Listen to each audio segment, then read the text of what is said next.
نام کے حوالے سے چند باتیں آپ کو گوش گزار کرنی ہیں۔ خالق کائنات اسی مبارک نام کے صدقے سے اللہ آپ کو بھی اور مجھے بھی بخش دے۔ آمین۔ ادارت القرآن کے درس قرآن کا بس یہی مقصد ہے کہ دین حق کا پیغام امت تک پہنچایا جائے اور کسی نہ کسی ذریعے سے بخشش کا سامان ہو جائے۔ نبی کریم علیہ السلام نے جب اسلام کی دعوت کا سلسلہ شروع کیا اور حضور علیہ السلام اسلام کی دعوت لے کر تشریف لائے تو بڑا مشکل وقت تھا، بڑے کٹھن حالات تھے۔ لوگ اس وقت تقریباً 3 کروڑ بتوں کی پوجا کر رہے تھے اور بتوں کی پوجا کے علاوہ کسی دین کو دین سمجھنا اہل عرب کے لیے جرم تھا۔ یعنی اس وقت کوئی بتوں کے خلاف کھڑا ہو جاتا تو اس کو بہت بڑا مجرم اور کافر جو ہے وہ کہا جاتا۔ 3 کروڑ کی بتوں کی پوجا کرنے والی قوم اب وہ اللہ کے حبیب علیہ السلام کے مد مقابل ہے۔ حضور علیہ السلام نے دعوت حق کا سلسلہ شروع کیا اور دعوت توحید اللہ کی جانب بلانا شروع کیا، اللہ کی توحید کا اعلان کیا، لوگوں کو بتانا شروع کیا کہ یہ جو 3 کروڑ بت ہیں یہ خدا نہیں ہے۔ خدا وہ ہے جس نے زمین و آسمان کو خلق کیا، جس نے پوری کائنات کو پیدا کیا ہے، وہ وحدہ لا شریک ہے، اس کے ساتھ کوئی بھی جو ہے وہ شریک نہیں ٹھہر سکتا اور رب کائنات اکیلا ہے، تنہا ہے۔ اس راہ میں آپ کو تکالیف کا سامنا کرنا پڑا، آپ کو اس راہ میں دین اسلام کے راستے میں پتھر بھی مارے گئے، آپ کے راستوں میں گڑھے بھی کھودے گئے، آپ صلی اللہ تعالیٰ علیہ وسلم کی راہوں میں کانٹے بھی بچھائے گئے، آپ کے جسم نازنین پر جو ہے وہ اوجڑیاں بھی رکھی گئی، ظلم و ستم کی آندیاں چلائی گئی، لیکن حضور علیہ السلام ڈٹے رہے اور دین حق کا پیغام امت تک پہنچاتے رہے۔ اللہ کے محبوب علیہ السلام طائف کی وادی کا واقعہ بیان کرتے ہوئے حضرت عائشہ صدیقہ طیبہ طاہرہ رضی اللہ تعالی عنہا سے فرماتے ہیں، عائشہ جب تیری قوم نے طائف کی وادیوں کے اندر پتھر مارے تو وہ دن اتنا سخت تھا کہ احد کے اندر اتنی سختی نہیں تھی جتنی طائف کے دن۔ اس دن سختی تھی جب تیری قوم نے پتھر مارے، یعنی کہ ان لوگوں نے جن کے پاس حضور علیہ السلام دین حق کا پیغام لے کر گئے تھے، ان کو چاہیے تھا قدموں پر بوسہ دے کے کلمہ پڑھتے مسلمان ہو جاتے، لیکن انہوں نے جب سنا تو حضور علیہ السلام پر ظلم و ستم شروع کر دیا۔ اور پھر جبریل علیہ السلام حاضر ہوئے، عرض کیا یا رسول اللہ صلی اللہ علیہ وسلم، اس بستی کے دائیں اور بائیں 2 طرف پہاڑ ہیں، آپ حکم کریں میں پروں کے ساتھ دونوں پہاڑوں کو ملا دوں اور یہ وادی جو ہے یہ طائف کی وادی ساری کی ساری نیست و نابود اور تباہ و برباد ہو جائے۔ حضور علیہ السلام نے ہاتھ اٹھائے اور کیا فرمایا؟ فرمایا الہی کرم کر کوہ سارے طائف کے مکینوں پر، اس بستی کے رہنے والوں پر میرے مولا کرم کر، الہی پھول برسا ان پتھر والی زمینوں پر۔ بجائے یہ کہ حضور دعائے جلال فرماتے کہ جن کے پاس میں دعوت حق لے کر آیا، جن کے پاس میں دعوت اسلام لے کر آیا، جن کو میں نے رب سے ملانے کے لیے جو ہے وہ دعوت دی، اللہ تبارک و تعالی کی راہوں پر چلنے کی دعوت دی، جہنم سے نکال کر جنت کی طرف لانے کے لیے میں آیا اور ان لوگوں نے پتھر مارے۔ حضور دعائے جلال فرماتے، دعائے جلال نہیں بلکہ فرمایا الہی پھول برسا ان پتھر والی زمینوں پر۔ جب 38 لوگ داخل اسلام ہو گئے، مسلمان ہو گئے، اور حضور علیہ السلام نے راستے میں آتے ہوئے ابو جہل کو دیکھا، ابو جہل کو حضور نے بلایا اور دعوت اسلام دی، اسلام کی دعوت دی، مگر ابو جہل چونکہ اصلی بدبخت تھا، اس نے کوہ صفا کی پہاڑی سے پتھر اٹھایا اور اللہ کے حبیب علیہ السلام کے سر مبارکہ پہ مار دیا۔ نبی کریم علیہ السلام کا مبارک جسم جو ہے وہ خون سے شرابور ہوا اور حضور مطاف کی طرف تشریف لے گئے اور جا کے وہاں سجدہ ریز ہو گئے۔ اتنے میں امیر حمزہ اتراتے اتراتے بڑے خوبصورت انداز کے ساتھ امیر حمزہ جو ہے وہ ایک پر کو لگاتے ہوئے امامے کے اندر جو ہے وہ پر کو لگا کر شتر مرغ کا پر جو لگاتا تھا امامے کے اندر تو اس کو بہادر دلیر اور پہلوان سمجھا جاتا تھا۔ آپ شتر مرغ کا پر امامے میں لگا کر دلیرانہ چال کے ساتھ تشریف لا رہے تھے۔ راستے میں دو غلام عورتیں، انہوں نے کہا کہ امیر حمزہ تجھے خبر بھی ہے کہ ابو جہل نے تیرے بھتیجے کے سر میں پتھر مارا ہے۔ امیر حمزہ رضی اللہ تعالی عنہ نے جلدی سے تلوار نکالی، دوڑتے ہوئے گئے ابو جہل کے پاس اور جا کے کہا کہ تو نے میرے بھتیجے کے سر پر پتھر مارا۔ تو ابو جہل کہنے لگا ہاں وہ ہمیں نئے دین کی طرف بلاتا ہے، نئے اسلام کی طرف بلاتا ہے۔ وہ کہتا ہے تمہارے 3 کروڑ بت جھوٹے ہیں، میرا کلہ رب سچا ہے، میرا ایک رب سچا ہے، تمہارے 3 کروڑ رب جھوٹے ہیں۔ امیر حمزہ نے تلوار کا دستہ مار کر ابو جہل کا سر پھاڑ دیا اور فرمایا کہ میں نے بھتیجے کا بدلہ لے لیا۔ ادھر اللہ کے حبیب علیہ السلام نے اپنی پیشانی، اپنا سر نور، سر مبارکہ، سر اقدس سجدے میں رکھا ہے اور اللہ کی بارگاہ میں عرض کی مالک مولا یا عمر بن حشام دے دے، یعنی ابو جہل کا اصل نام تھا عمر بن حشام، یا پھر عمر بن خطاب دے دے، یہ دو میں سے ایک عطا کر، اور اللہم اید الاسلام عمر بن خطاب رضی اللہ تعالی عنہ، میرے مولا عمر کو عطا کر، عمر اسلام کی جھولی میں ڈال دے تاکہ اسلام کو عزتیں ملے اور اسلام کو عظمت و شان ملے۔ اسلام تو مجھے اور آپ کو عزت دیتا ہے، وہ کتنی بڑی ہستی ہے کہ جس کے بارے رسول اللہ نے فرمایا کہ اس کی وجہ سے اسلام کو عزت ملے گی۔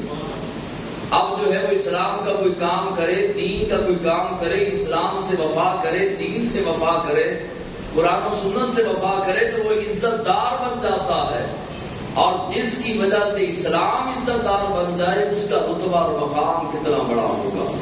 اللہم اید الاسلام، مولا عزت دے کس کے ذریعے؟ عمر بن خطاب کے ذریعے۔ حضور علیہ السلام دعا کر رہے،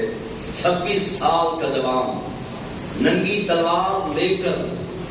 اللہ کے حبیب علیہ السلام کی جانب جانے لگا اور کہنے لگا کہ پورے مکے کے اندر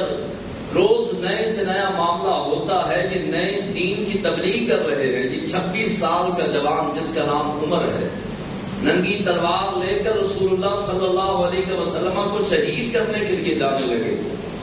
لیکن راستے میں ایک شخص ملا، کہنے لگا عمر کدھر جا رہے ہو؟ کہا کہ جو ہمارے 3 کروڑ بتوں کو جھوٹا کہتے ہیں، اپنے رب کو سچا کہتے ہیں، جنہوں نے ہمارے 38 لوگ داخل اسلام کر دیے، مسلمان بنا لیے، آج میں اس سورج کو اور اس چراغ کو بجھانے جا رہا ہوں، یعنی حضور علیہ السلام کو نقصان پہنچانے جا رہا ہوں، شہید کرنے جا رہا ہوں۔ اب اس جوان نے جو راستے میں ملا تھا اس نے کہا وہاں بعد میں جانا، پہلے اپنے گھر کی خبر لے، تیری سگی بہن تیری ماں جائی وہ کلمہ پڑھ کے انہی کی غلام بن چکی ہے۔ اب عمر 26 سال کی جوانی، عرب کے لوگ ڈرتے ہیں، عمر کا روب ہے، دبدبا ہے، اور علماء نے لکھا ہے کہ جتنی ہماری یہ ہتھیلی ہے اتنا عمر کا انگوٹھا ہوتا تھا، کتنا قد ہوگا، کتنے چوڑے جوان اور حسین بھی تھے، خوبصورت بھی تھے، طاقتور بھی تھے، بہادر اور دلیر بھی تھے، جن کے بارے میں حیدر کرار شیر خدا علی المرتضیٰ حضرت عمر کے بارے میں فرماتے ہیں کہ حضور کی امت کے بڑے دلیروں میں ایک دلیر کا نام عمر بھی ہے، یہی حضرت عمر فاروق۔ ابھی حضرت نہیں بنے اور رضی اللہ تعالی عنہ نہیں بنے، تلوار ہاتھ میں پکڑی اور کہنے لگے کہ رسول اللہ کو بعد میں شہید کروں گا، پہلے اپنی بہن کی خبر لیتا ہوں۔ گھر گئے، بہن کا کنڈا کھڑکایا، دروازہ گھر کا کھٹکھٹایا، اور کھٹکھٹانے سے پہلے کیا سنا کہ اندر سے قرآن کے پڑھنے کی آوازیں آ رہی ہیں۔ اب یہ پریشان اور بھی حیران ہوئے کہ جس چراغ کو بجھانے کے لیے ہم دن رات سارے کافر تگ و دو کر رہے ہیں، وہی چراغ ہمارے گھر میں جل گیا، ہمارے گھروں سے تلاوت قرآن کی آوازیں آنے لگی، آپ نے دروازہ کھٹکھٹایا، آپ کے بہنوئی اور بہن دونوں تھے، بہنوئی نے جو ہے وہ جلدی سے ایک پردے کے پیچھے یا کسی چیز کے پیچھے اپنے آپ کو چھپایا،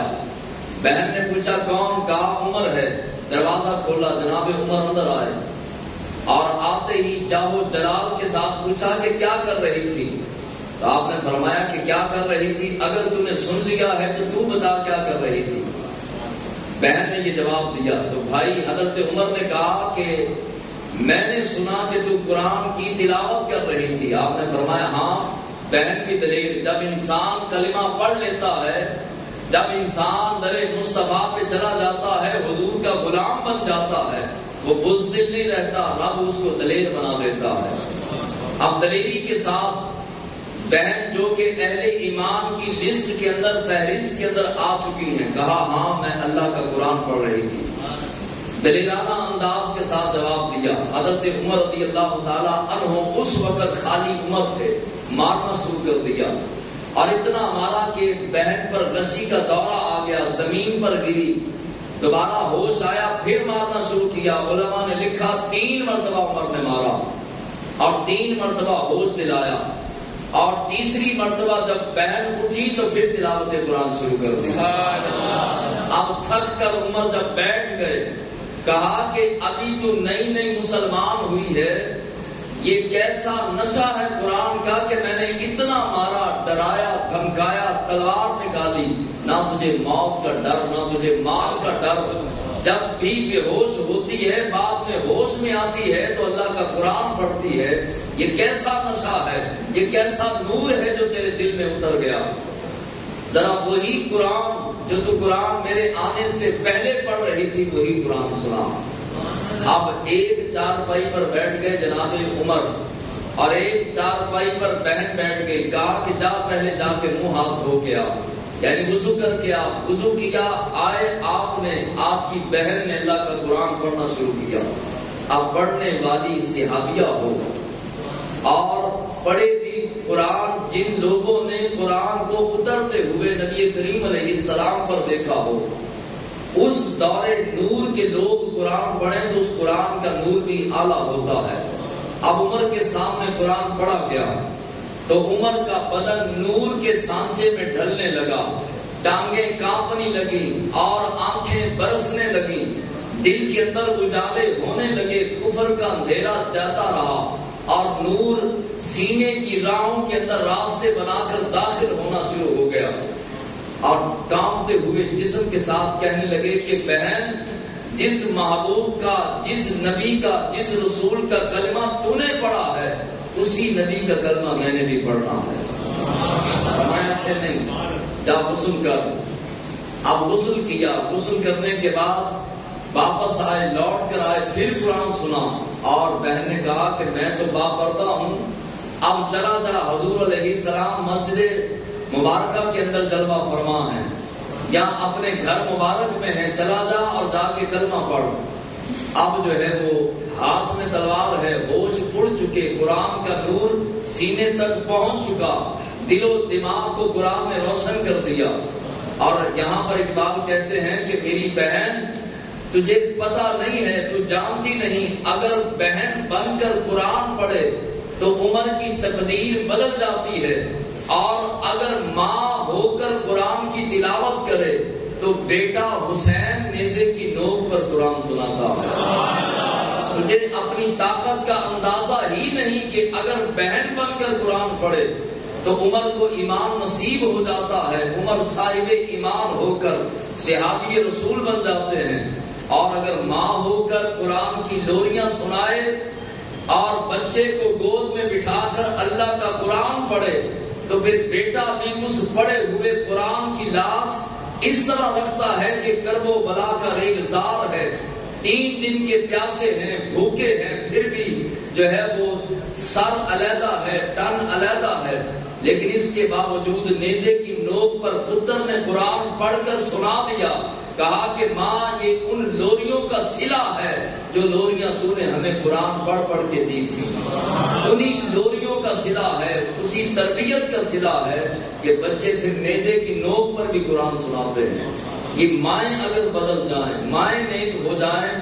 تو آنے والی نسلیں نیک ہو جایا کرتی ہیں۔